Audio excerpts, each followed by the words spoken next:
Pilipinas ngayon! Narito na ang pinakamainit na mga balita na nakalap sa bawat sulok ng bansa. Ihahatid sa bawat Pilipino saan man kayo sa mundo. Ang Pilipinas ngayon. Pakinggan ang bawat kaganapan sa bawat lalawigan. Ito ang Pilipinas ngayon.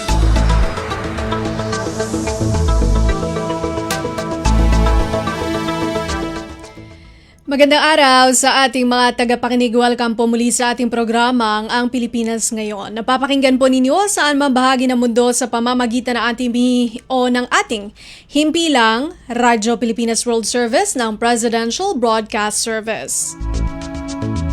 Napapakinggan po tayo sa Radyo Pilipinas World Service audio streaming sa inyong mga PBS receiver app at sa Radyo Pilipinas World Service official Facebook page at YouTube account. Ito po si Bea Gaza de Guzman. Samahan po ninyo ako sa kabuuan ng ating programa ngayong araw. Kapapalooban pa rin po ng mga mahalagang balita mula dito sa ating bansa kasama na ang mga ulat mula sa iba't ibang rehiyon ng Pilipinas, mga segmentong business, sports at showbiz. Antabayanan po at sa inyo na sa ilang sandali ang kabuuan ng ating programang Ang Pilipinas Ngayon. Mga kaganapan sa Kamaynilaan at mga kalapit na lalawigan dito sa Ang Pilipinas Ngayon. Sa ating mga balita, dapat panagutin ang mga palpak na contractors. Ito ang iniutos si Pangulong Ferdinand R. Marcos Jr. sa Department of Public Works and Highways o DPWH. Kasunod ito ng pagsasapubliko ng ilang mga kontratista na may kinalaman sa ilang flood control projects sa bansa. Ikinadismaya ng Pangulo na bilyon-bilyon ang gastos para sa flood control projects ng bansa ngunit walang pagbabago sa nararanasang pagbaha ng mga Pilipino. Ayon kay Pangulong Marcos Jr., dapat na may managot sa ganitong uri ng kapabayaan, katiwalian, at panluloko at tiyakin na mananagot sa batas ang lahat ng may sala. Nakakadismaya at nakapagtataka kung bakit napupunta sa mga pabayang contractors ang mga ganitong proyekto. Si Presidential Communications Office PCO Undersecretary at Palace Press Officer Attorney Claire Castro. Pasada ng mga balita mula sa Pilipinas para sa mga Pilipino saan man sa mundo. Ang Pilipinas Ngayon.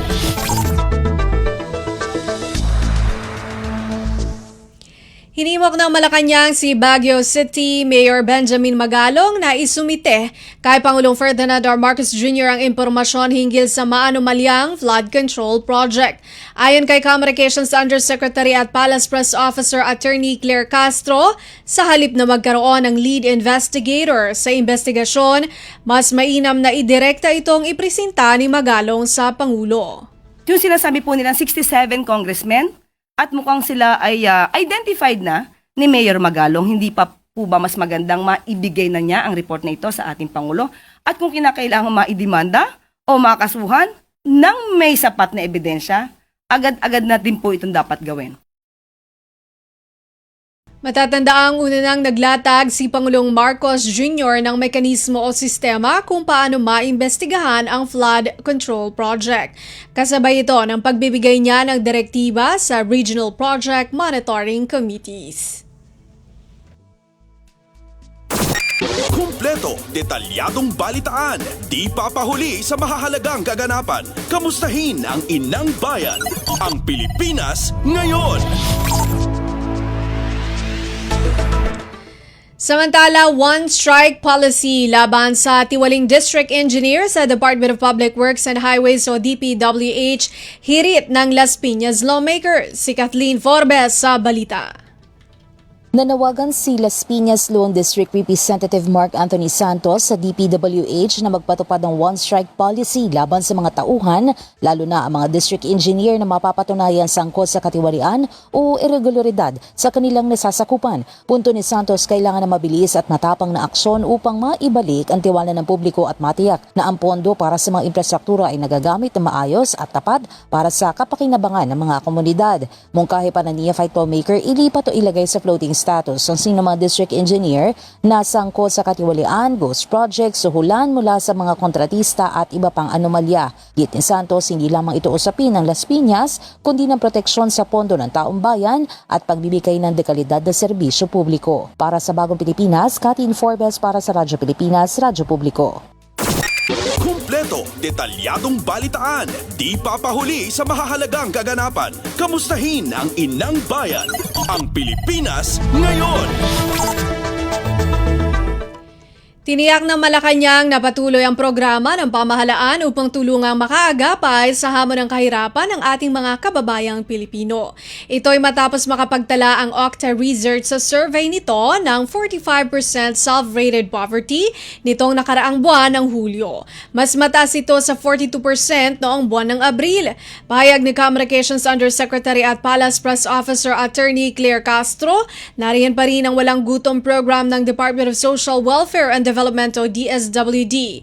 Deskwento sa mga pamasahe ng estudyante at mga senior citizen, murang bigas at feeding program ng Department of Education o DepEd. Palalawigin pa ni Castro ang mga programang ito upang maramdaman ng mas maraming Pilipino. Hindi po ito titigilan hanggat sa mas maramdaman po ng mas maraming pang Pilipino ang kanilang pag-angat sa buhay. Communications Undersecretary at Palace Press Officer Attorney Claire Castro. Kumpleto, detalyadong balitaan, di papahuli sa mahahalagang kaganapan. Kamustahin ang inang bayan, ang Pilipinas ngayon. Ipinagutos na ni Pangulong Ferdinand R. Marcos Jr. sa mga ahensya ng pamahalaan na magsagawa ng investigasyon sa serye ng nakakaalarmang school-based violence sa Luzon at Mindanao kamakailan. Sinabi ni Communications Undersecretary at Palace Press Officer Attorney Claire Castro na tulong-tulong ngayon ang Department of Education o DepEd, Department of the Interior and Local Government o DILG at Philippine National Police o PNP. Dagdag pa ni Castro, partikular na direktiba ng Pangulo sa Department of Social Welfare and Development o DSWD ang pagsusuri sa implementasyon ng Child Protection Policy sa mga eskwelahan sa buong bansa.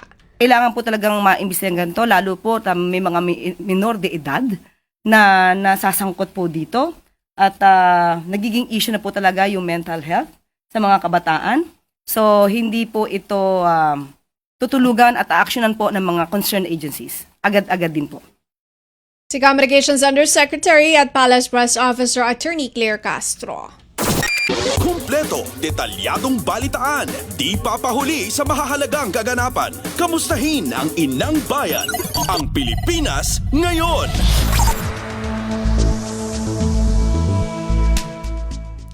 Nangako ang Malacanang na tinutugunan na nito ang iniulat na banana crisis sa Pilipinas. Ayon kay Communications Undersecretary at Palace Press Officer Attorney Claire Castro, nagbaba na ng utos si Pangulong Ferdinand R. Marcos Jr. hinggil dito. Dinadagdagan na rin ang pondo ng Department of Agriculture para sa anti-pest and diseases na ginagamit ng mga banana farmers. Pinapalakas pa rin po ang production ng banana cardaba for exports to Australia, US, Middle East, and other potential markets. At pinapalakas na rin po ang pag-e-export ng steam and frozen bananas maliban pa po sa banana chips. Si Communications Undersecretary at Palace Press Officer Attorney Claire Castro. Kumpleto, detalyadong balitaan, di papahuli sa mahahalagang kaganapan. Kamustahin ang inang bayan, ang Pilipinas ngayon. Idineklara ni Sugar Regulatory Administrator Pablo Luis Azcona na lahat ng lokal na produksyon ng asukal sa susunod na crop year ay ituturing na B o domestic sugar. Ginawa na opisyal ang anunsyo sa 71st PhilSUTEC Convention sa Waterfront Hotel, Cebu kung saan present ang industry stakeholders. Ayon kay Azcona, magsisimula ang milling season sa October 1. Iniulat naman ito na noong July 27, umabot na sa 2.84 million metric tons ang nabuong raw sugar mula sa halos 26 million metric tons na tubong na ani.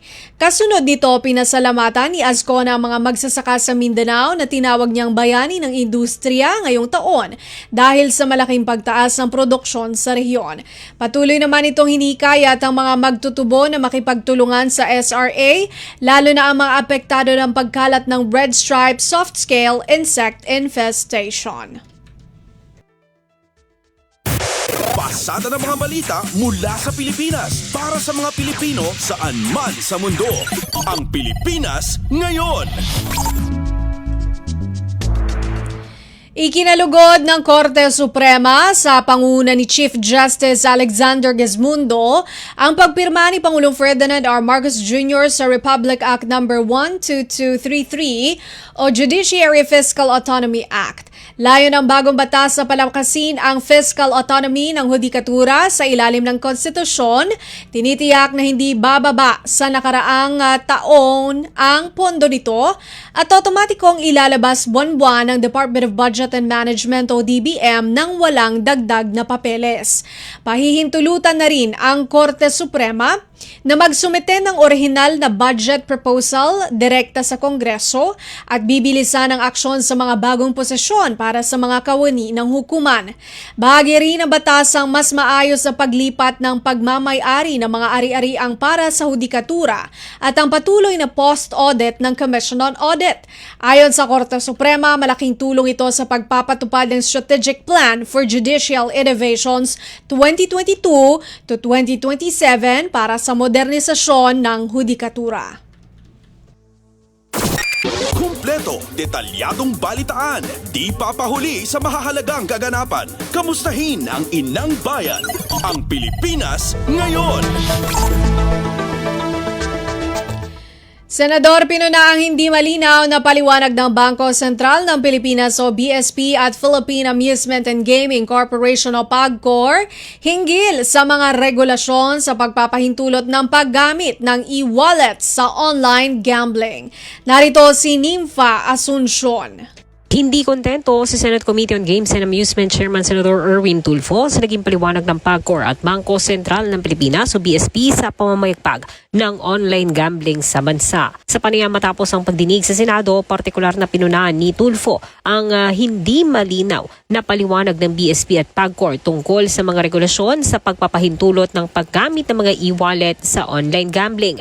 Paliwanag kasi ni Tulfo, mas pinadali at minalawak ng mga e-wallet platform ang access sa online sugal. Bukod dito, sinita rin ng Senador ang BSP sa dumadaming online lending apps na nangaharas ng mga hindi nakakabayad ng utang sa online gambling. Narito ang bahagi ng pahayag ni Senador Erwin. We were not happy right now doon sa explanations. E-wallet, pinayagan mong mag-gambling. Nandun pa, sa may batas ba sila? Di ba?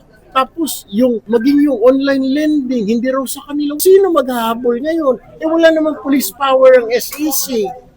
Sila lang yun. Tignan mo yung mga online lending. Tatakutin pa, cyberbullying, they're violating. Pero walang magawa, di ba? I mean, they're very frustrated sa central bank. SEC, something is really wrong. Mula Senado, para sa Bagong Pilipinas, Nympha Asuncion, Radyo Pilipinas, Radyo Publiko. Kumpleto, detalyadong balitaan, di papahuli sa mahahalagang kaganapan. Kamustahin ang inang bayan, ang Pilipinas ngayon.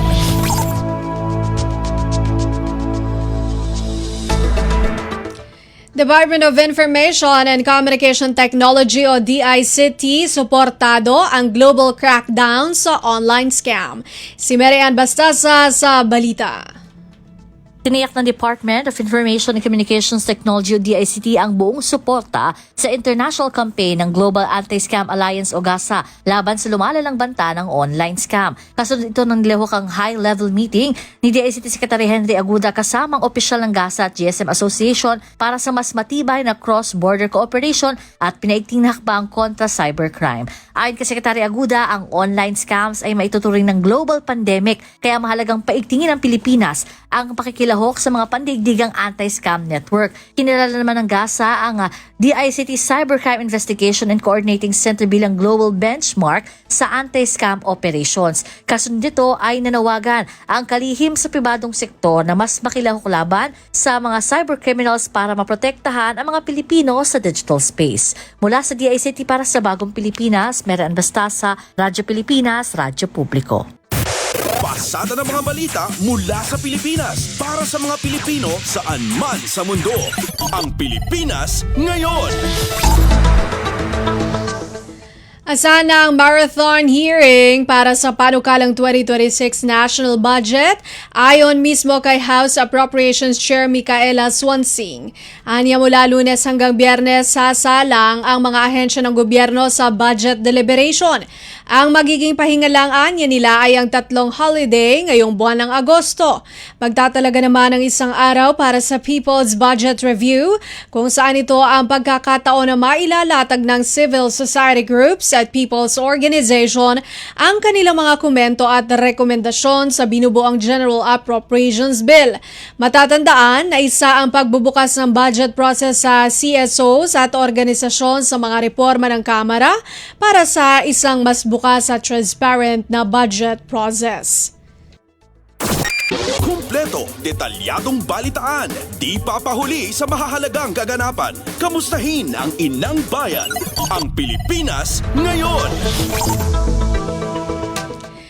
Tiniyak ni National Police Commission, NAPOLCOM Vice Chairperson at Commissioner Rafael Calinisan na igagalang ang due process sa administrative complaint laban kay dating Criminal Investigation and Detection Group o CIDG Director Police Brigadier General Romeo Macapaz at 2 iba pa na inirereklamo na misconduct, dishonesty, conduct unbecoming of a police officer at opresyon. Ayon kay Calinisan, ang pagsasampa ng reklamo ay hindi nangangahulugang guilty na ang 3. Aniya pa sasagutin sila Macapaz at susuriin na maigi ang mga paratang ng 2 testigo kaugnay sa kaso ng mga nawawalang sabungero. Sa kanilang pagharap sa NAPOLCOM, inakusahan ng magkapatid na Julie at Elakim Patidongan si Macapaz na inimpluwensyahan umano ang mga testigo para sila ay kasuhan. Ayon sa magkapatid, labis ang tiwala nila kay Macapaz nang sunduin sila sa Cambodia bilang testigo, ngunit nagbago ang sitwasyon paglapag nila sa naiyan nang sila ay ipaaresto. Hindi na idinetalya ni Elakim Patidongan ang sumunod na mga pangyayari at ipinauubayan na sa NAPOLCOM ang pag-iimbestiga sa reklamo, ngunit iginiit nilang nais nila matanggal sa serbisyo si Macapaz upang hindi maimpluwensyahan ang kaso. Pasada ng mga balita mula sa Pilipinas para sa mga Pilipino saan man sa mundo. Ang Pilipinas ngayon.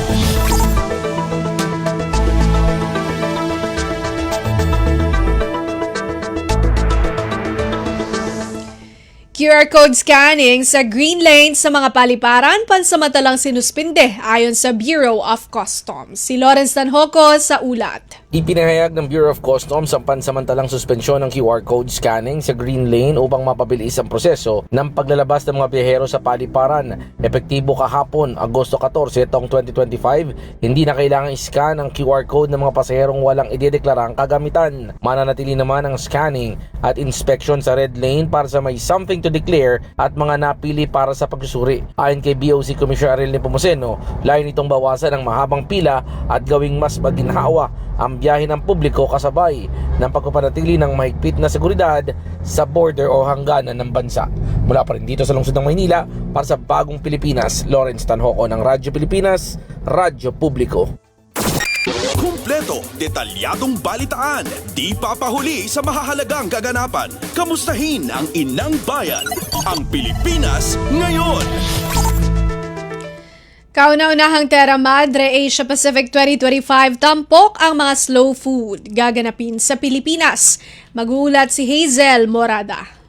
Sa unang pagkakataon, gaganapin sa Pilipinas ang Terra Madre Asia Pacific 2025, isang food event tampok ang slow food o mga pagkaing masustansya at malinis. Sa panayam ng Radyo Magazine kay Executive Director Rina Gamboa, ipinunto nito ang kahalagahan ng pagtangkilik sa mga lokal na produkto ng pagkain sa kabila ng pagiging available ng mga instant food sa merkado. Kabaligtaran ng fast food, ang slow food ay mailalarawan sa 3 salita: good, clean, at fair. Good is healthy, flavorful. dapat masarap, clean, no chemicals, no pesticide, fair price to the farmer na nagpapakahirap, fair price din sa consumer. Bacolod City sa Negros ang napiling venue dahil ito ang may pinakaaktibong komunidad ng slow food, magsasaka, mangingisda, indigenous peoples at food artisans. Dadaluhan din ng Taiwan, Korea at Indonesia Terra Madre Asia Pacific 2025 sa November 19 hanggang 23. Mula Radyo Magazine para sa Bagong Pilipinas, sa Hazel Morada, Radyo Pilipinas, Radyo Publiko. Pasada ng mga balita mula sa Pilipinas para sa mga Pilipino saan man sa mundo. Ang Pilipinas ngayon.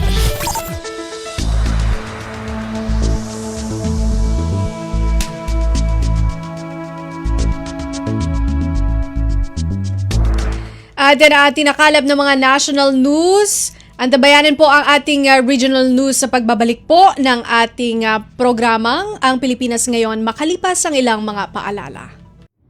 Sa ASEAN, iisa ang laban pagdating sa kalusugan. Kaya't ang banta sa isa ay banta sa buong riyon. Ito ang diwa ng One Region, One Health.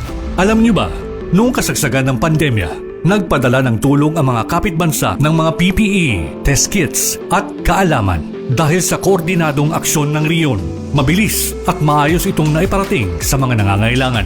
Nagkaroon ng online training, palitan ng datos at sabayang aksyon. Bawat bansa alam ang susunod na hakbang kahit magkakaiba ng hamon. Nagkaisa rin ang mga scientists at health workers mula sa iba't ibang bansa. Nagtulungan sila sa pagbabahagi ng research, pagbuo ng solusyon at pagtuturo para mas mapabilis ang tugon. At hindi lang kalusugan ng tao ang mahalaga. Minsan, ang sakit ay nagmumula sa hayop o kapaligiran. Lahat naramdaman natin yung impact ng COVID sa ating day-to-day living. And sabi nga nila is yung COVID may have come from bats na tumalon sa ibang species and then eventually sa humans. So nagkaroon tayo ng ganung klaseng awareness na ang biodiversity loss, pag nangalaga tayo ng kalikasan natin, it can actually support our efforts to prevent in the long term yung mga zoonotic diseases or mga pandemic. Kaya mahalaga ang kabuuang pagtingin sa kalusugan ng tao, hayop at kalikasan o ang tinatawag na One Health. Isa itong pagtutulungang paraan para sabay-sabay mapangalagaan ang lahat ng ito, lalo na laban sa mga bagong sakit, resistensya sa gamot at epekto ng climate change. Dahil sa ASEAN, mas mabilis ang tulong, mas handa tayo at mas ligtas ang bawat isa sa riyon. One Region, One Health. Garantisadong solusyon at aksyon ang handog sa iyo ng Bagong Pilipinas Presidential Action Center. Sundin lang ang mga sumusunod para makakuha ng appointment. Para sa wala pang eGov.ph app account, panoorin ang video para malaman kung paano gumawa ng account. Kung meron ng account sa eGov.ph app, mag-login dito. Saka hanapin ang online registration tab para sa Bagong Pilipinas Presidential Action Center. Pindutin ito para makita ang available na government services. Piliin ang serbisyo na iyong kailangan mula sa listahan. I-upload ang requirements ng serbisyong kailangan mo. Pumili ng petsa at oras kung kailan nais pumunta sa Bagong Pilipinas Presidential Action Center. I-submit na ang iyong application at bigyan ng pagkakataon na ma-review ang iyong isinumiting requirements. Hintayin ang QR code para sa kumpirmasyon ng iyong schedule. Makakatanggap ka ng text message para malaman kung naaprubahan ito.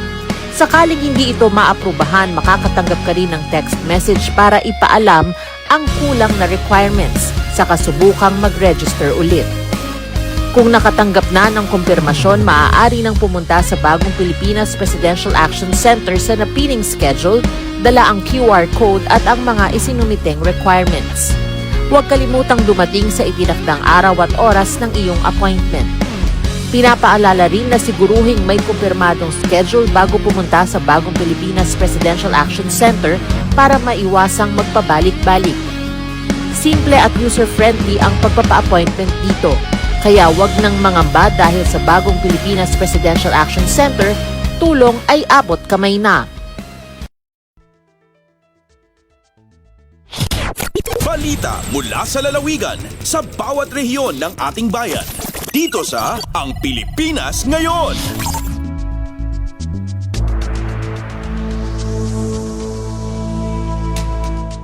Nagbabalik po ang programa Ang Pilipinas Ngayon. Narito na po ang mga balita para sa ating regional news ngayong araw na ito.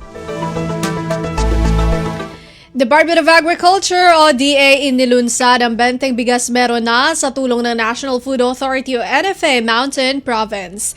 Si Arlene Fagian sa report. Inibkas ni Josephine Wanawan, may saaman nalon manipod saklit sa Danga Mountain Province iti panagyaman na iti benteng bigas program ni President Ferdinand Marcos Jr. kalpasan agin matang isu iti bagas na 20 pesos iti kada kilo. Inbiglay na nga dakkel iti tulong iti nababa presyo para kadagiti manalon kan makatulong met daytoy iti anak da nga may kitaltalon laeng gaputan no adda iti dirigra nga awan iti apit da ket adda daytoy nga nalaka a bagas. Inayon pa ni Mrs. Wanawan nga makatulong daytoy nga benteng bigas program gaputa saan na makabaol nga dagitoy nga idilig iti commercial a bagas nga milaklako iti merkado. Inpaay na pay iti panagyaman na kadagiti adda iti likudan iti programa ket kinunana nga manamnama agtultuloy daytoy ken magunod pay dagiti daddumang amanalon ken pamilya iti komunidad. Formal garden iti benteng bigas program dito Mountain Province babaen iti panagtinulong iti Department of Agriculture ken National Food Authority. Manipod dito Bontok Arlene Fagian para iti Radyo Pilipinas World Service. Balita mula sa lalawigan sa bawat rehiyon ng ating bayan. Dito sa Ang Pilipinas Ngayon. Bente bigas meron na program at tagumpay na inilunsad sa lalawigan ng Kalinga. Magbabalita si Amelia Bumatno ng RP Tabuk. Baligi nga impatungpal iti National Food Authority wano NFA Region 2 iti umuna nga implementasyon iti 20 peso per kilo rice program wano benteng bigas meron na iti probinsya Kalinga kagidan iti simultaneous launching iti programa iti naduma-duma probinsya iti August 13, 2025. Babaon dayto iti kolaborasyon iti NFA, Department of Agriculture, ken Food Terminal Incorporated. Dagiti kang runaan na benepisyaryo iti umuna apan na kaipatungpal iti programa iti nasa uwa probinsya kadagiti mannalon ken farm workers a rehistrado iti Registry System for Basic Sectors in Agriculture wano RSBSA ngagtaltalon iti aging 2 hektarya. Tunggal may sa benepisyaryo kat makagatang iti 10 kilo abagas kada bulan aging Desyembre iti agdamatawan. Kastapay ang mabali nagatangan da iti 50 kilos kas lump sum para iti 5 bulan. May naigiti daytoy nasurok 3,900 kilos abagas iti nailako wano siya mapulo aman nalon iti nagnumar ti umuna nga aldaw iti panaglako ti NFA sigona kini warehouse supervisor Gaylin Sumo iti NFA Tabuk. Kabayatan na siniguro ti NFA nga daan iti naan-anaya supply ti bagas iti Kalinga tapno masuportaran iti programa ken dagiti mannalon. Saan na bumaba iti 250 asako ti bagas kada aldaw iti target da nga ilako. Manipo DZRK Tabuk, Amelia Bumatong para iti Radyo Pilipinas World Service. Balita mula sa lalawigan sa bawat rehiyon ng ating bayan. Dito sa Ang Pilipinas Ngayon. Technical Education and Skills Development Authority o TESDA, inisa-isa ang mga skills na in demand dito sa bansa at abroad. 33 training providers aktibo sa pagtuturo upang mapunan ang demand na kailangan ng industriya. Ang detalye mula kay Jude Pitpita ng RP Lawag. Inbinsa-binsa ti Technical Enhancement and Skills Development Authority dagiti in-demand nga skills nga isurusuro da iti nasaw nga ahensya. Kinunan ni Scholarship Focal Person Marinel Marcos dagitoy nga skills ket sapsapulan da iti bukod tayo lugar kan ijay balasyo tao. Karaman titan dagiti kurso nga dati pakinaiggan na iti agrikultura, iti banag iti construction kas iti shield and metal artworks, ti banag ti salon at kas kuma iti caregiving, barangay health services ken healthcare services, iti banag ti edukasyon patraining daboten iti early childhood development. Malaksi ti data in demand pay dagiti heavy equipment operations kas kadagiti backhoe, hydro excavator, wheel loader ken dadumapay. Namuan na dito Ilocos Norte adan ti talo nga institusyon ti TESDA amasarakan iti Banggi, Marcos ken iti provincial training center amasarakan met iti Banna. Idinto nga damat ti Talupulo nga accredited training provider dito Ilocos Norte. Manipo dito syudad Dilawag Jude Pitpitan para iti Radyo Pilipinas World Service. Balita mula sa lalawigan sa bawat rehiyon ng ating bayan. Dito sa Ang Pilipinas Ngayon.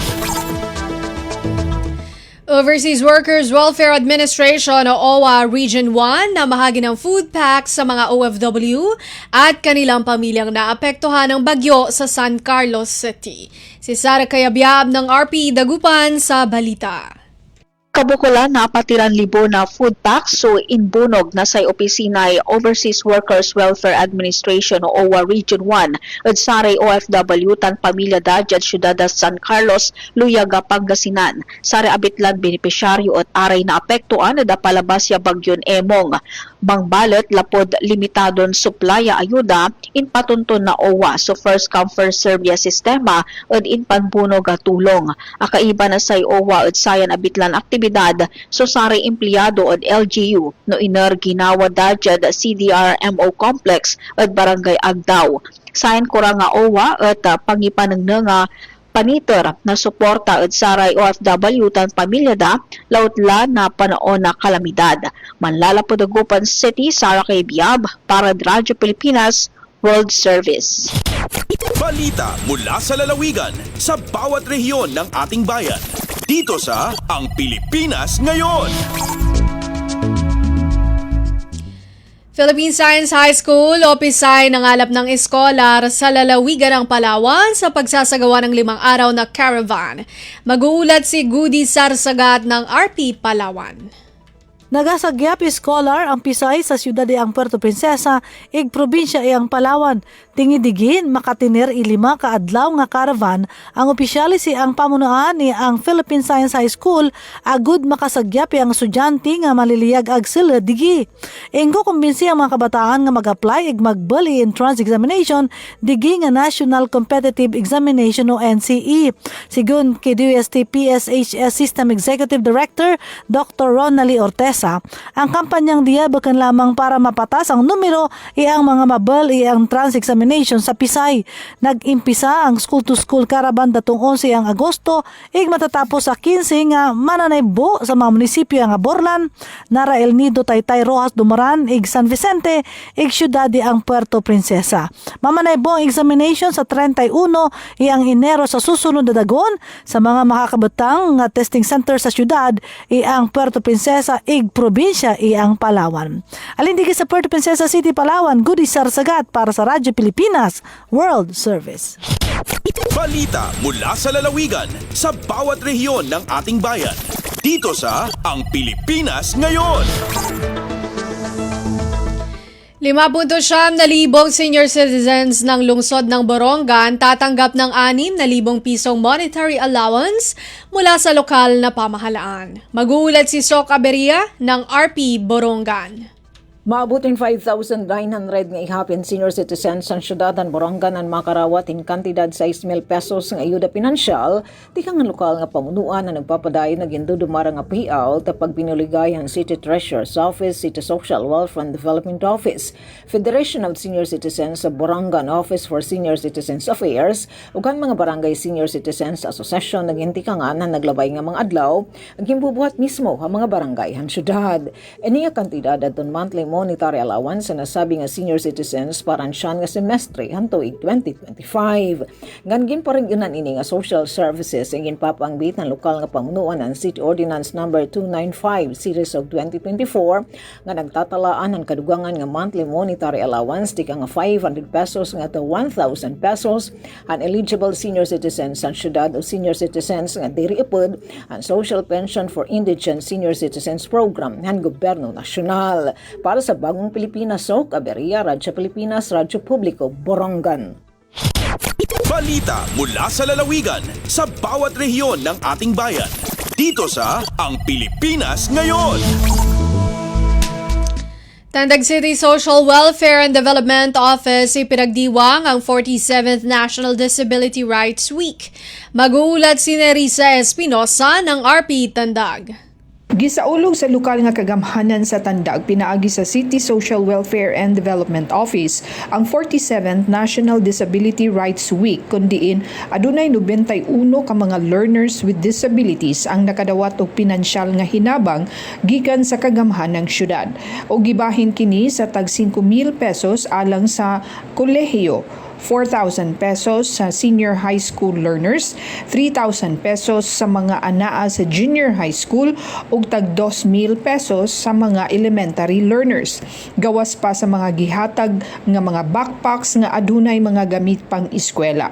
Nagpahigayon usab og programa aron mapakita ang mga talento sa mga estudyante luyo sa ilang mga kakulangon.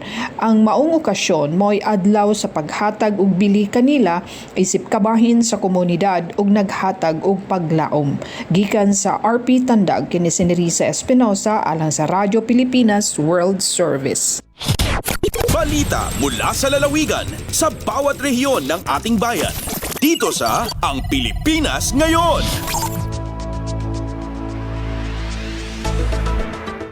Kauna-unahang search para sa IP Cultural Ambassador and Ambassadress 2025 matagumpay na inilunsad. Ang detalye mula kay Ryan Carbon ng RP Cagayan de Oro. Malampusong gipahigayon ang 11 pageant nga Search for IP Cultural Ambassador and Ambassadress 2025 tali sa Indigenous Peoples Sector sa Cagayan de Oro diha sa City Tourism Hall ning syudad. Sa maong pageant gipasidunggan isi pinakauna nga IP Cultural Ambassador si Jude Habininyar gikan sa Takato Ancestral Domain ug IP Cultural Ambassadress si Tetsi Akulan Kabaring gikan sa Nahilaran Ancestral Domain. Samtang first runner-up si Claudio W gikan sa Patulangon Ancestral Domain ug si Mia May Manrique Habinyar gikan sa Takato Ancestral Domain. Lakip sa maong pageant ang pagpasundayag sa traditional attire sa mga candidates o pagpasundayag sa mga IP sector sa ilang nagkadaiyang traditional dance. Nasayrang ang maong pageant inisyatiba sa City Social Welfare and Development Department Indigenous People Section ubos ni Nena Lumandong uban sa buhatan sa City Indigenous Mandatory Representative City Councilor Roberto Kabaring. Gikan sa Cagayan de Oro kini si Ryan Carbon para sa Radyo Pilipinas World Service. Balita mula sa lalawigan sa bawat rehiyon ng ating bayan. Dito sa Ang Pilipinas Ngayon.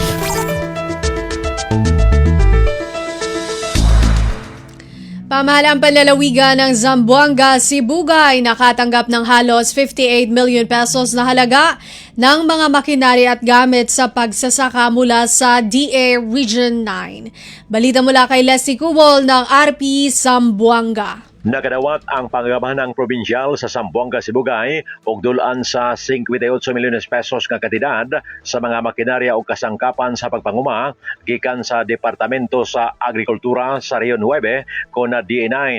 Kinisip interbensyon sa DA9 sa tinguhang mapauswag o mapalambo ang agrikultura sa lalawigan. Malipan usab nga gidawat ni Sibugay Governor Dulcian K. Hopper ang mga kasangkapan sa panguma sa gipahigayong seremonyas nga gipanguluhan ni Engineer Marcos Abi Sr., Regional Executive Director sa D9.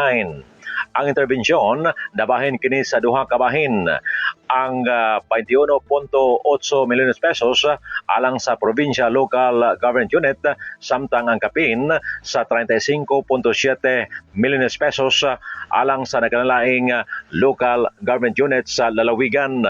Tumong sa mga programa nga tabangang muuswag ang panginabuhi sa mga maghuma pinagi sa mekanisasyon, hatagan og suporta sa pag-ani aron motaas ang kita o pauswagon ang produksyon sa uma sa lalawigan. Gikan diri sa Radyo Pilipinas Zamboanga, kini si Leslie Cubol para sa Radyo Pilipinas World Service. Balita mula sa lalawigan sa bawat rehiyon ng ating bayan. Dito sa Ang Pilipinas Ngayon.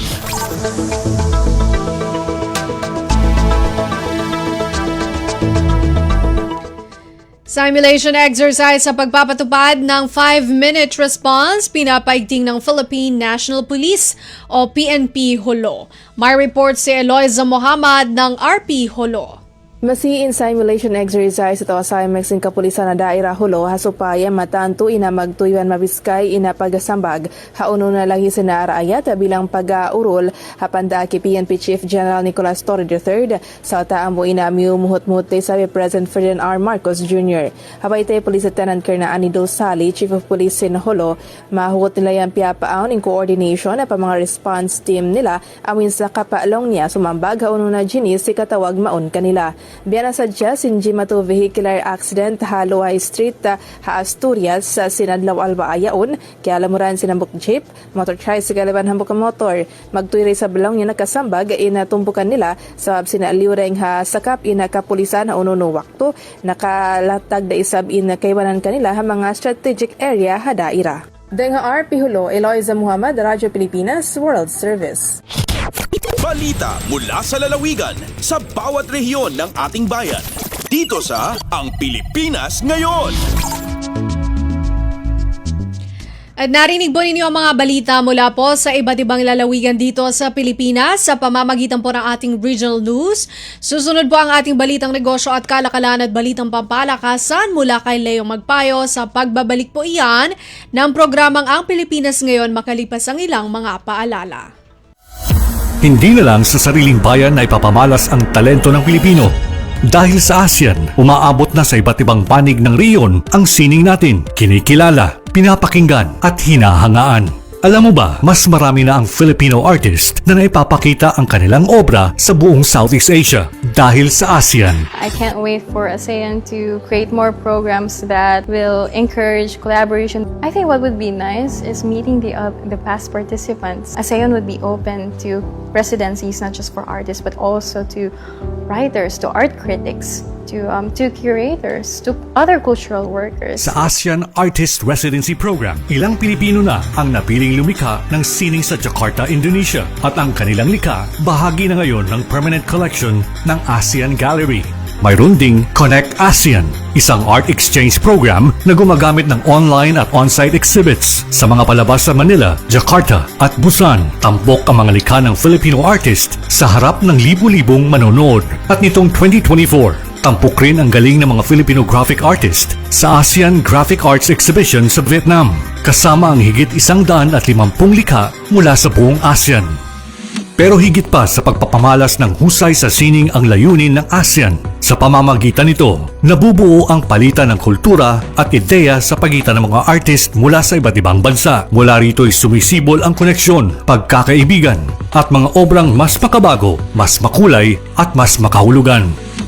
Dahil sa ASEAN, ang sining ng Pilipino ay hindi na lang para sa lokal na eksena. Ngayon, may entabladong regional, mas malawak, mas makulay, at mas kinikilala.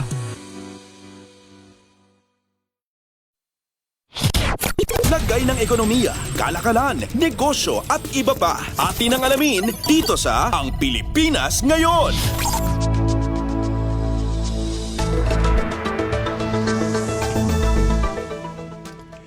At nagbabalik po ang ating programang Ang Pilipinas Ngayon. Samantala, narito naman po ang balitang negosyo at kalakalan. Iniulat ng Philippine Statistics Authority o PSA na umakyat sa 480 bilyong piso noong nakarang taon ang value ng pangunahing mineral reserves ng bansa. Ito'y sa likod ng mas mataas na Class A gold reserves. Ipinapakita sa datos ng PSA na umabot ang value ng reserba ng Class A gold, copper, nickel at chromite sa 481.45 billion pesos noong 2024, mas mataas ng 4.6% mula sa 460.16 billion pesos noong nakaraang taon. Sinabi pa ng PSA na nakapagbigay ng kontribusyon ang total resource rent ng 4 na mineral resources na umaabot sa 56.86 billion pesos o 0.22% ng gross domestic product o GDP ng bansa noong 2024. Nagkakahalaga ang Class A gold reserves ng bansa sa 213.74 billion pesos noong 2024, halos 23% na mas mataas sa 174.15 billion pesos na naitala ng naunang taon. Tumaas ang Class A copper reserves sa 13.7% year-on-year o 60.38 billion pesos mula sa 53.11 billion pesos. Dumoble naman ang Class A chromite reserves noong nakarang taon, 1.35 billion pesos mula sa 645.9 million pesos noong 2023. Habang bumaba ang Class A nickel reserves sa 205.97 billion pesos noong 2024 mula sa 232.25 billion pesos noong taong 2023. Lagay ng ekonomiya, kalakalan, negosyo at iba pa. Atin ang alamin dito sa Ang Pilipinas Ngayon.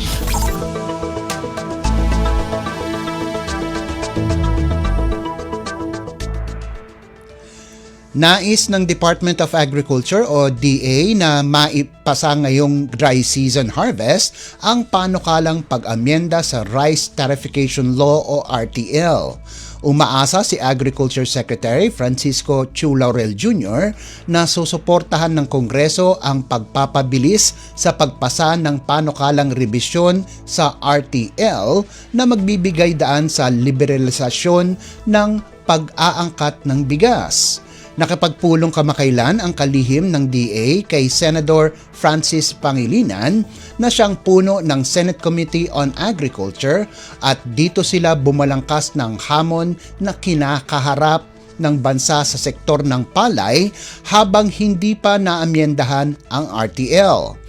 Kabilang sa mga hamong ito ang mas mura at mas mataas na kalidad ng inaangkat na mga produkto, nag-iibang preference ng mga consumer at unregulated importation.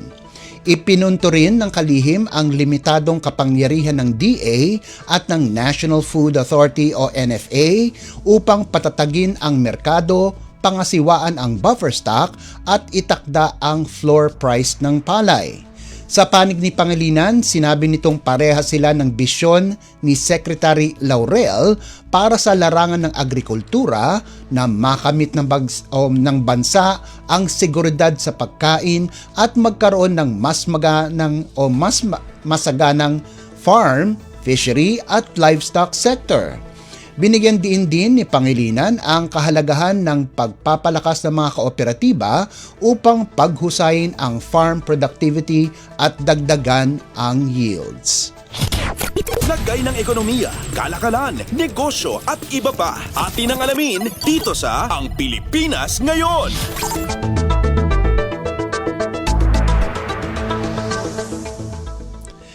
Isinusulong ngayon ng chairman ng House Special Committee on Food Security ang pagpapalawig sa Rice Farmer Financial Assistance o RFFA program para isama na ang lahat ng mga magsasaka anuman ang sukat ng kanilang farm at ilabas na ang ikalawang tranche ng ayuda na nagkakahalaga ng 5,000 piso para sa mga maliliit na farm holders na nakatanggap na ng unang tranche. Ayon kay House Special Committee on Food Security Chairman Raymond Adrian Salceda, maaaring magmula sa 2 bilyong piso na excess rice tariff revenue sa ilalim ng 2025 General Appropriations Act Special Provision No. 9 ang pondo para sa mungkahing ito. At posible pang dagdagan ito ng tinatayang 7 hanggang 8 bilyong piso sa undisbursed RFFA funds mula sa nakarang taon.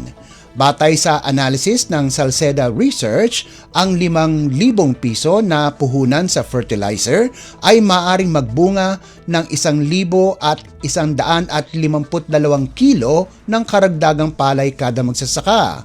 Kung gagawin ito sa buong bansa, maaaring makalikha ang programa ng aabot sa 2.76 million metric tons ng palay sa isang season, katumbas ng 1.71 million metric tons ng palay o mahigit 40% ng annual imports ng bansa.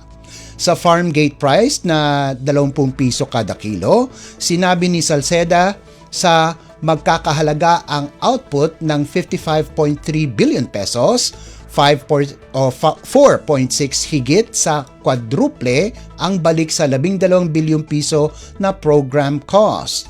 Magsusumite ani Salceda ang kanyang tanggapan at ang Salceda Research ng suggested DA Department of Finance Joint Guidelines para pagpapadali ng disbursement. Lagay ng ekonomiya, kalakalan, negosyo at iba pa. Atin ang alamin dito sa Ang Pilipinas Ngayon.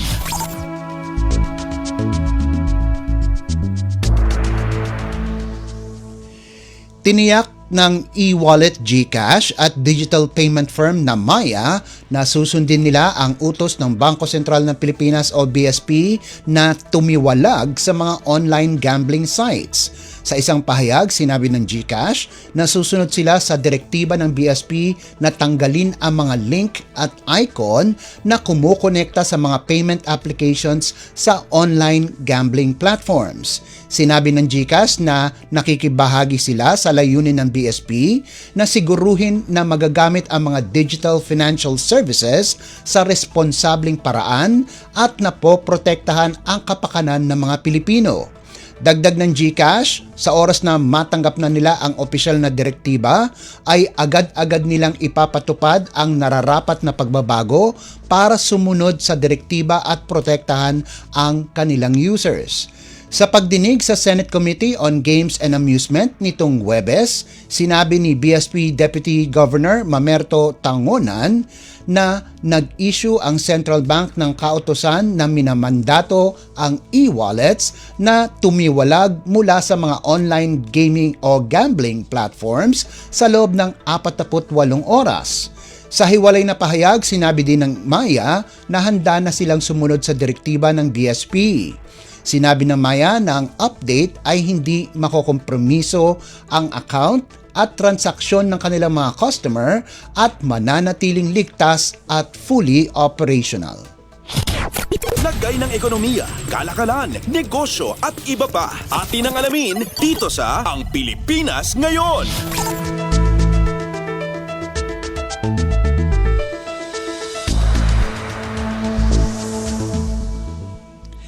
At para naman sa halaga ng palitan, ayon sa Bangko Sentral ng Pilipinas ngayong Biyernes, ika-15 araw sa buwan ng Agosto, ang halaga ng piso kontra sa dolyar ay nasa 56 na piso at 73 sentimo. Ang Japanese yen naman po ay nagkakahalaga ng 38 sentimo. Ang Singaporean dollar ay nasa 44 na piso at 18 sentimo. 4 na sentimo naman ang won ng South Korea at nagkakahalaga ng 7 piso at 70 sentimo ang isang yuan ng China. Sa iba pang palitan, ang Hong Kong dollar ay nagkakahalaga ng 7 piso at 24 na sentimo. Ang British pound naman ay katumbas ng 76 na piso at 78 sentimo. Nasa 66 na piso at 11 sentimo ang euro, 41 piso at 7 sentimo ang Canadian dollar, habang ang Saudi Arabian rial ay nagkakahalaga ng 15 piso at 12 sentimo. Lagay ng ekonomiya, kalakalan, negosyo at iba pa. Atin ang alamin dito sa Ang Pilipinas Ngayon.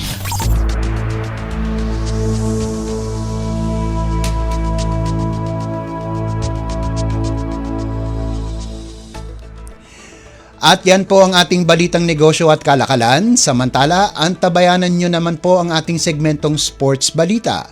Yan po sa pagbabalik ng ating programang Ang Pilipinas Ngayon, pagkalipas lang po ng ilang paalala. Akala ko dati, sobrang mahal ng tablets. Pero dahil sa ASEAN, halos zero na ang buwis sa tech imports. Kaya mas affordable na sa mga tulad kong estudyante. Sa digitized custom system ng ASEAN, mas mabilis dumating ang mga learning gadgets. Mas konti ang delay, mas marami ang matututunan. Mas madali na mag-source ng parts at accessories ngayon. Dahil sa trade agreements ng ASEAN, mas mabilis ang cross-border shipping at mas mura ang gastos. Dahil sa mas malawak na internet sa ASEAN, kahit sa probinsya nakakabili na kami ng tech online. At maraming ASEAN-made products na good quality. Abot kaya pa. ASEAN supports local innovation. Meron tayong mga hubs na tumutulong sa mga inventors at startups gaya ko para protektahan ang ideas at gawing negosyo. Hindi ako techie pero ngayon marunong na ako magbayad at tumanggap ng QR gamit ang phone. Dahil sa ASEAN, mas accessible ang technology kahit sa maliliit na negosyo. Dahil sa digital trade provisions ng ASEAN, mas maraming tech brands online. Nakaka-order ako ng gadgets at accessories na dati ay imported lang. Ngayon, mas mura at legal. Dahil sa ASEAN, mas abot kaya ang tech, mas mabilis ang access, at mas maraming oportunidad para sa lahat. Innovation across borders para sa bawat Pilipino. Updates at pinakahuling mga usapin sa mundo ng palakasan. Atin ang pakinggan dito sa Ang Pilipinas Ngayon.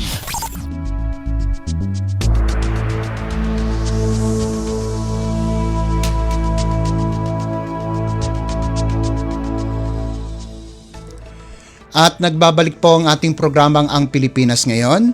Narito naman po ang sports balita.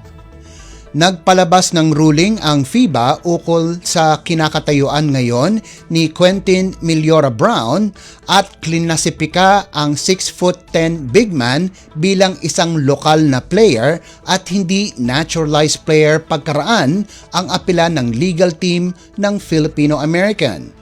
Dumating ang balita sa eligibility ni Millora-Brown isang araw pagkatapos ang kampanya ng Gilas Pilipinas sa FIBA Asia Cup 2025 kung saan tinapos nila sa isang 84-60 pagkatalo sa world number 7 Australia sa quarterfinals sa Jeddah. Subalit bibigyan ng dating UP Maroon player ang Gilas ng isa na namang matangkad na player para samahan sina Kai Soto at AJ Edu. Hindi naman itinago ni Gilas coach Tim Cone ang kanyang hangarin na makasama ang 25 anyos na big man sa lineup at sinabi pang pagkaraan ang tune-up ng Gilas laban sa Macau Black Bears na kasama si Millora-Brown na pisikal itong maglaro at malaki din kaya't gusto niyang makasama siya sa national team. Dahil sa opisyal na ruling ng FIBA, ang dating Vanderbilt player ay pwedeng maglaro para sa Gilas bilang isang local player simula sa Asian qualifiers ng 2027 FIBA World Cup itong darating na Nobyembre at ang pagdepensa ng Pilipinas sa kanilang Southeast Asian Games basketball gold medal sa Disyembre na gaganapin naman sa Bangkok, Thailand. Samantala, nakatakda namang opisyal na i-anunsyo na si multi-titled Norman Black ang hawak sa Gilas bilang coach nito para sa SEA Games. Updates at pinakahuling mga usapin sa mundo ng palakasan. Atin ang pakinggan dito sa Ang Pilipinas Ngayon.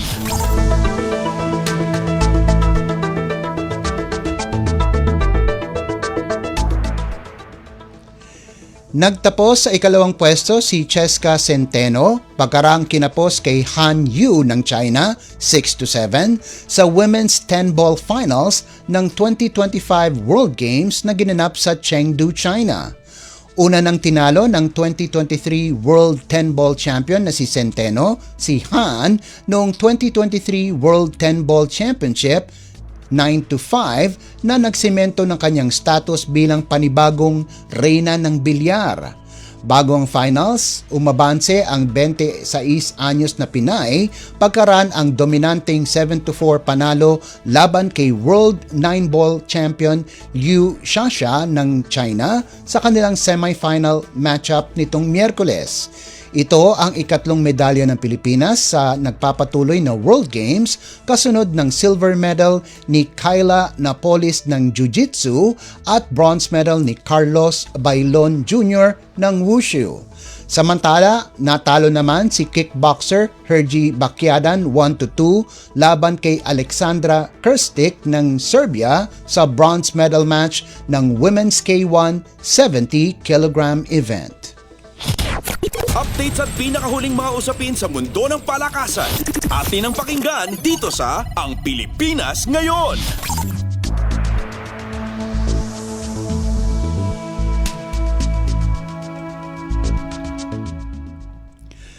Pagkaraan ng mahigit isang taon na kinuha ni Carlos Yulo ang makasaysayang 2 gintong medalya sa Paris Olympics, nasa spotlight na naman ang Pilipinas kung saan tatayo ito bilang host ng 3rd FIG Artistic Gymnastics Junior World Championships. Ang event na tatakbo mula 20 hanggang 24 ng Nobyembre na gaganapin sa Marriott Grand Ballroom ay inaasahang dadaluhan ng nasa 2,000 bisita kasama na ang mga atleta, kanilang magulang at coaches mula sa 73 bansa. Naniniwala naman si Gymnastics Association of the Philippines o GAP President Cynthia Carrion na ang mga Filipino gymnasts na sina Eldrew Yulo at Elizabeth Antone ay makakasungkit ng medalya. Sinabi ni Carrion sa official media launch na ginanap sa Newport Performing Arts Theater nitong Huwebes na talentado sina Eldrew at Elizabeth at kayang-kaya nilang makipagsabayan sa mga magagaling sa buong mundo. Hindi naka-attend si Eldrew sa launching dahil kasalukuyan siyang nagsasanay sa Japan sa ilalim ni Coach Monihiro Kugiyama habang si Antone ay nag-iensayo sa Estados Unidos. Naging maganda ang laban kamakailan ng dalawa kung saan napalanunan ni Eldrew ang silver sa vault event ng Asian Junior Artistic Gymnastics Championships sa Jecheon, South Korea noong Hunyo, habang nakopo ni Antone ang bronze sa girls all-around sa kaparehong torneo. Sa ngayon, mas marami ang lalahok ngayong taon kumpara sa nakaraang torneo na ginanap sa Antalya, Turkey noong 2023 kung saan 283 ang lumahok mula sa 64 na bansa. Pumunta din sa launching sina Philippine Sports Commission Chairman Patrick Gregorio, PSC Commissioner Edward Haico, FIG Men Artistic Gymnastics Committee President Andrew Toms at ang kanyang women's counterpart na si Donatella Sacchi, MAG Senior Events Manager Stepane Detras at WAG Senior Events Manager Celine Kachimaili. Updates at pinakahuling mga usapin sa mundo ng palakasan. Atin ang pakinggan dito sa Ang Pilipinas Ngayon.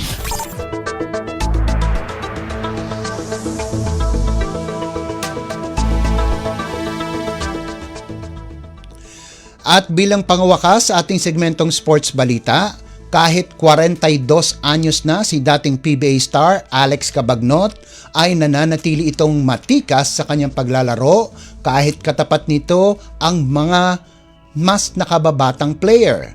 Muntikan nang makagawa ng triple-double si Cabagnot kung saan pinangunahan niya ang Star Horse Basilan para sa 82-63 panalo kontra Davao Occidental sa Maharlika Pilipinas Basketball League o MPBL season nitong Huwebes na ginanap sa Inares Center, Montalban sa lalawigan ng Rizal.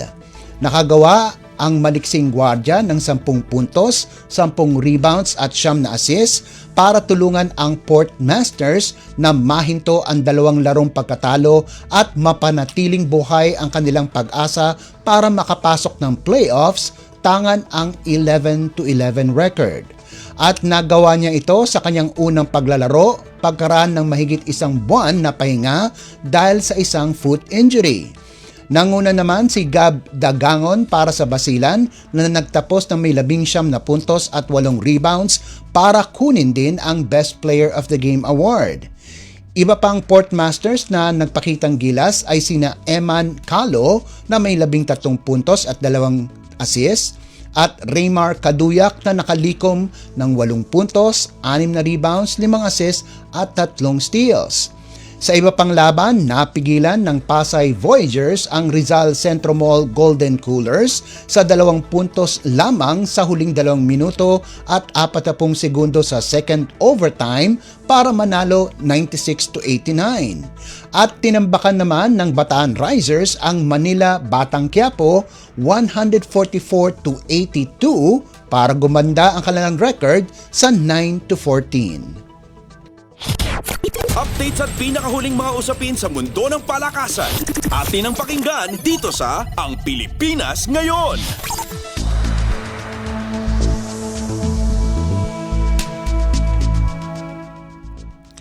At yan ang pinakahuling balita sa larangan ng palakasan. Ito po si Leo Magpayo. Samantala, susunod naman po ang ating segmentong Balitang Artista na ihahatid sa inyo ni Mama JT sa pagbabalik po ng ating programang Ang Pilipinas Ngayon, pagkalipas lang po ng ilang paalala. Paano nga ba mag-register para magkaroon ng schedule sa Bagong Pilipinas Presidential Action Center? Narito ang mga dapat gawin. Gamit ang iyong mobile device, pumunta sa eGovPH app. Pwede itong i-download mula sa Apple App Store o sa Google Play Store. Gumawa ng account. Ilagay ang email address, valid mobile number, pagkatapos ay makakatanggap ka ng one-time code sa iyong email. Gamitin ang code sa eGov app para sa verification ng iyong account at ng mga impormasyong ibinigay. Congratulations! Meron ka ng eGovPH app account. Pwede mo na ma-access ang iba't ibang serbisyo ng gobyerno kabilang ang mga serbisyo sa Bagong Pilipinas Presidential Action Center. Mas pinadali na ang government transactions sa tulong ng eGovPH Super App. Pwedeng-pwede mo nang magawa ang lahat ng ito. I-download ang eGov app sa iyong smartphone o tablet mula sa App Store o Google Play Store. Pagkatapos, ilagay ang iyong mobile number at i-authenticate gamit ang one-time PIN o OTP para marehistro ang iyong account. Saka ilagay ang iyong mga pangunahing impormasyon at kumpletuhin ang facial recognition technology para sa verifikasyon ng iyong pagkakakilanlan. Para sa mas mabilis at mas maayos na serbisyong panggobyerno, gamitin na ang eGovPH Super App.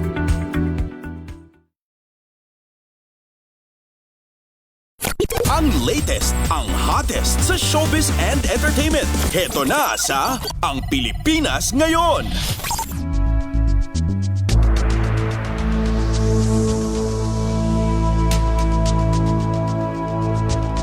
Nagbabalik po ang ating programang Ang Pilipinas Ngayon. At halo, magandang araw sa ating mga chismoso.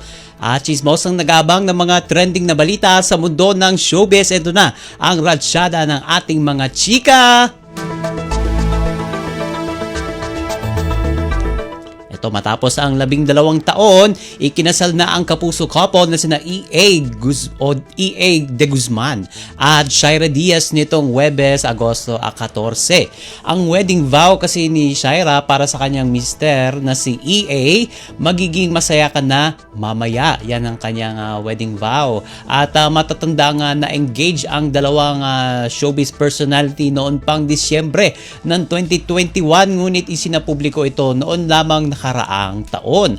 Sa loob ng 12 taong relasyon, inamin ni EA na kahit hirap siya ay wala pang nangyayari sa kanilang dalawa. Saad ni EA sa kanyang panayam sa isang episode ng Fast Talk with Boy Abunda nitong Pebrero ng nakarang taon, na sa first 2 years ng kanilang relasyon ay umiiyak ito kay Shaira dahil nahihirapan na ito sa setup ng kanilang relasyon. Ngunit may pakiusap si Shaira kay EA kung mahal niya si Shaira, handa itong maghintay. Ayon naman kay Shaira, i-honor daw niya ang kanyang mga magulang dahil nangako ito na buong-buo pa rin siyang matatagpuan kahit iwan pa siya ng mga ito kahit saan. At ang lahad pa ng aktres, sabi nila yun ang best gift na mabibigay mo sa asawa mo. Congrats sa bagong kasal. Ang latest, ang hottest sa showbiz and entertainment. Heto na sa Ang Pilipinas Ngayon.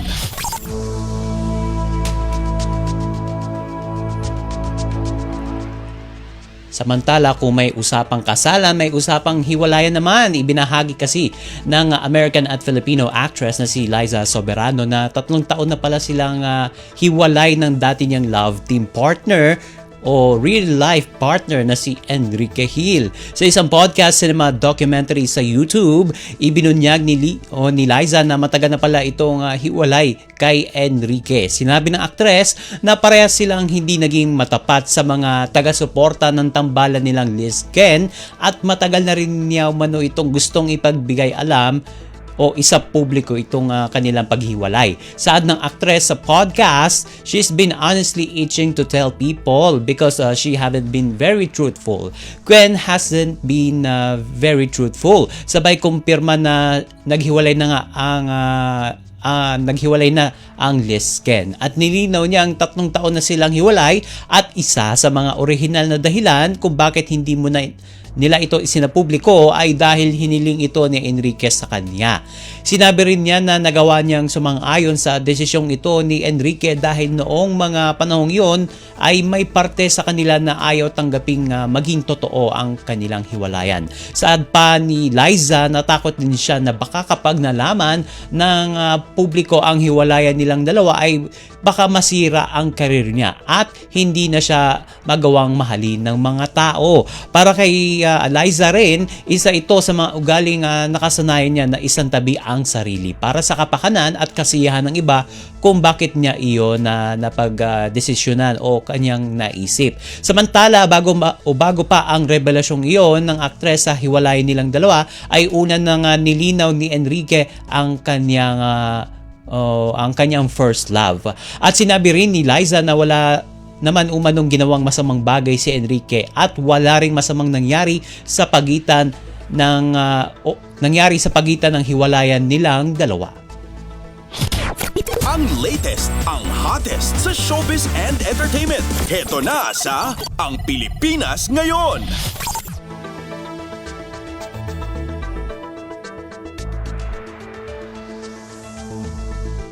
Sa huli nating chika for today, itinanggi ni Nadia Montenegro ang paggamit niya ng substansya na tinatawag na marijuana at paninigarilyo sa loob ng Senado. Matatanda ang inimbestigahan ng Senado ang isang ulat na may isang staff si Senador Robin Padilla na nakitang nagsesesyon umano ng marijuana sa loob ng opisina nito. Si Montenegro sa kasalukuyan ay isa sa mga staff member ni Senador Robin. At base sa internal incident report ng isang tauhan ng Office of the Sergeant at Arms, may nakaamoy umano ng kakaibang amoy mula sa comfort room ng mga babae na malapit sa extension offices ng mga senador. At nitong Hulyo na nakaraang buwan, nang makatanggap umano ang naturang tauhan mula sa isang lalaking staff member na nakaamoy ito ng malakas na amoy sa area nila. Ngunit wala raw siyang nakitang tao sa lugar nang masilip niya ito. Ang sumunod na insidente raw ay nangyari nito lamang Agosto 12. Ayon yan sa tauhan ng OSAA at nilapitan siya ng isang lalaking staff member ni Senator Lacson at sinabing nakaamoy ito ng kahalintulad ng marijuana sa comfort room ng mga babae. At ang tanging tao lamang daw umano doon ng mga oras na yon, ayon doon sa report, ay si Montenegro, itong si Nadia Montenegro. Saad pa ng tauhan ng OSAA, tinanong daw niya si Montenegro tungkol sa insidente. Itinanggi raw ni Montenegro ang insidente, ngunit meron daw umano itong vape sa kanyang bag. Ayon pa sa incident report, Ms. Montenegro denied smoking inside the ladies' comfort room or using marijuana for that matter, but acknowledged possessing a vape in her bag which she said could have produced the unusual scent reported earlier by Senator Lacson's staff. At sa ngayon, wala pang opisyal na pahayag si Montenegro kaugnay ng insidenteng iyan. Ang latest, ang hottest sa showbiz and entertainment. Heto na sa Ang Pilipinas Ngayon.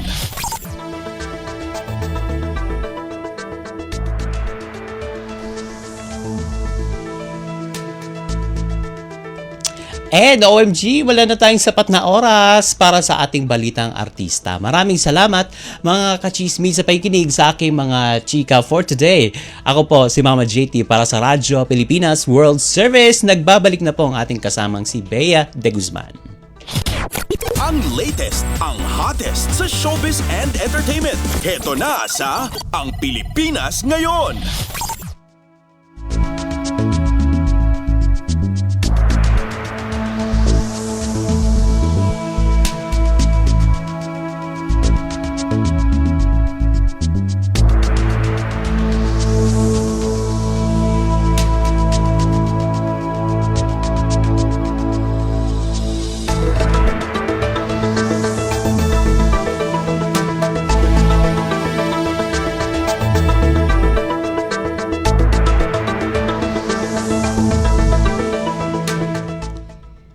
Maraming salamat kay Mama JT. Yan po ang ating showbiz balita.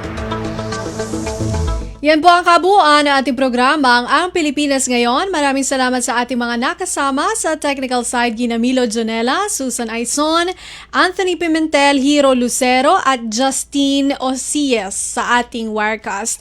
Maraming salamat din sa ating executive producer, Steph Vicente at Jerome Toledo, sa mga nagulat mula sa iba't ibang lalawigan ng ating bansa para sa ating regional news, kay Leo Magpayo para sa balitang business at sports, kay Mama JT para sa showbiz, at maraming salamat din sa ating station manager, Mr. Ray Sampang. Hanggang sa susunod na edisyon ng ating programang Ang Pilipinas Ngayon, ito po si Bea Gaza de Guzman. Magandang araw. At yan ang Pilipinas Ngayon. Muling samahan sa parehong oras at alamin ang pinakahuling mga kaganapan at balita saan man kayo naroon. Ang Pilipinas Ngayon.